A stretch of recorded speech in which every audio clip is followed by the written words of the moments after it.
Talk with Andrew Love. All right, thank y'all for tuning in today on Let's Talk About with Andrew. I have a special future co-host, author, producer, television show host, Terry A. O'Neill. Join me today. Welcome, Terry O'Neill, to the show. Thank you very much. I am very happy to be here this evening. This is good. Yeah, a little nervous day. I brought her on the show because we have a very special guest, Timothy Savage, with us today. And he is the father of Joycelyn Savage. Make sure I say her name right. Yes. Of the R&B star rkelly, who y'all know has been entangled with. And so I bring Timothy on here to talk about the things and the stories that went on behind the scenes that y'all don't know about.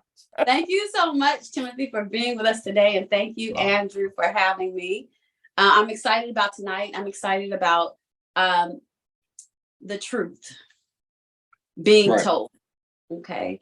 We're going to open up about this tragedy and how it has impacted you, Timothy, and your family's life. So let's go ahead and get right into it. Are you ready? Right. Yeah, I guess I am. Okay, so let's just start at the beginning. Just tell everyone how you and your family came to know R. Kelly on a more personal level. How did this all begin? You know, it really didn't start with Robert. It started as Joycelyn. Joycelyn is a young lady that was very talented. Even a lot of people didn't know some of the things about my daughter. She was shy, but when a light switch went on to her to perform in any type of music event, she did what she's supposed to do. And she held her performance well. Not only that, she had a younger sister that looked up to her, which her younger sister is a YouTube sensation, which is Joycelyn. Both of those sisters was very, very close. And how these young ladies used to perform when we had a clothing store. We had actually two clothing stores here in the Georgia region, not only in Georgia, but previously, me and my wife had always owned multiple businesses. We had bought one of the restaurants from the Neely family that was on TV before we moved to Atlanta. Before that, I used to own a wheel and tire company and a motorcycle shop. I had owned, like I said, two restaurants. One of them we bought from the Neely family. So if anybody knows about what it takes to open up a business, especially like a restaurant, you're looking at 150, 200K easy. And these monies, I didn't get these monies from a bank. I didn't get these money from a lender. These monies came from Timothy Savage's pocket. So when you're talking about doing businesses and doing it, certain things, you know, 200,000 to 300,000 is not pocket change, and it wasn't never pocket change in the early 2000, 2005, 2004, and also we had owned a weed company in Tennessee also that we had owned as well. So we own multiple businesses. And to bring a little light, and I like to start from the beginning so how you can know how all this came about. So this is a picture, and I don't know if you guys can see that. That picture shows Joycelyn and Joycelyn. There was in front of a Mercedes that I had also, and I had a Porsche. And that's the house they lived in the early 2003, 2004, 2001, close to about $300,000 home, real nice home. So my daughter didn't come from poverty. Right.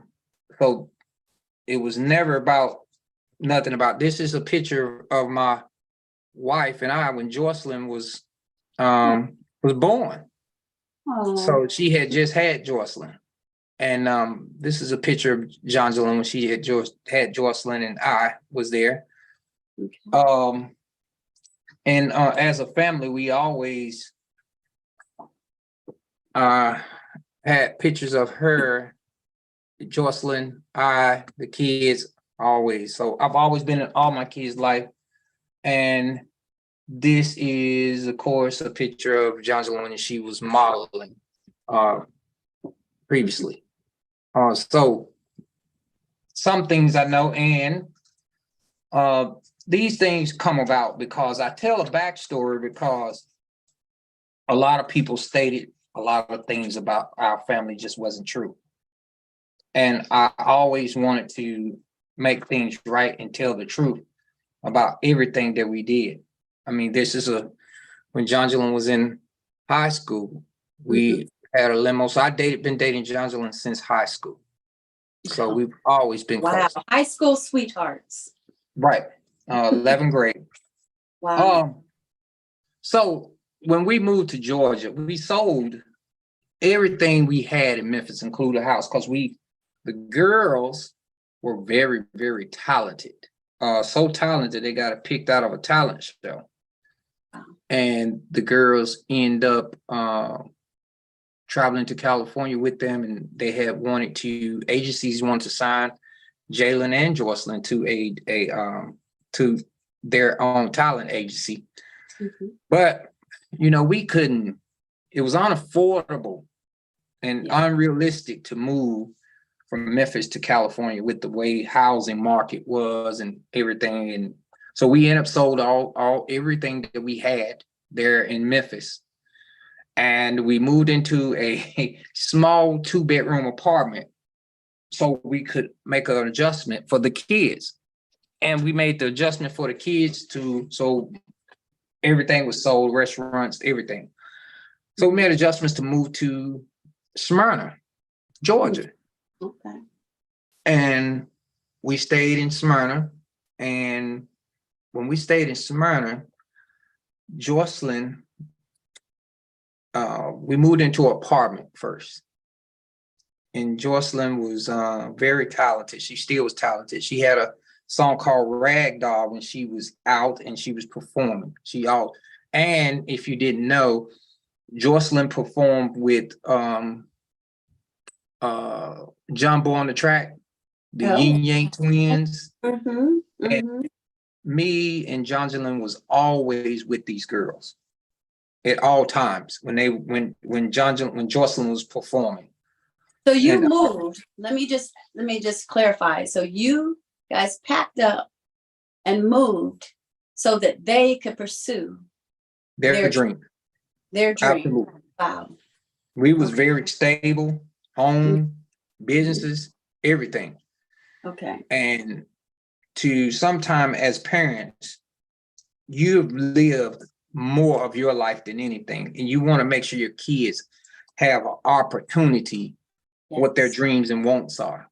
Yes. And it wasn't a day that we did not regret coming to Georgia.